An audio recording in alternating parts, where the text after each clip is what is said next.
దేవుని వాక్యం ఏమని సెలవిస్తుందంటే దేవుని బిడ్డలారా, మరి ఈ ఉదయకాల దినమున ఈ దినము మరి పునరుద్ధాన దినమున మరి దేవుని వాక్యం ఏమని సెలవిస్తుందంటే, మరి ప్రతి ఒక్క సమయంలో మనము మొరపెట్టాలి.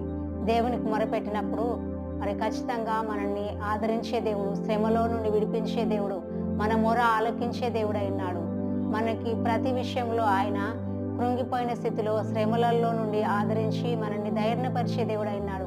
ఈ పునరుద్ధాన దినమున మరి నువ్వు ఏ సమస్యలో ఉన్నావో, మరి నా కుమారుడా, అన్న కుమార్తె, నేను ప్రతి శ్రమలో నుండి నేను విడిపిస్తా అని దేవుని వాక్యం సెలవిస్తుంది. కాబట్టి మనకు తోడైన దేవుడు మనల్ని తోడుగా ఉండి మనల్ని ప్రతి శ్రమ నుండి విడిపించి మనల్ని గొప్ప చేస్తానని దేవుని వాక్యం సెలవిస్తుంది. మరి అతడు నాకు మొరపెట్టగా నేను అతనికి ఉత్తరం ఇస్తానని ఇంత గొప్ప మరి వాక్యము, దేవుని వాక్యం మనతో మాట్లాడుతుండగా మనం ఏ విషయంలో కృంగిపోయిన పరిస్థితిలో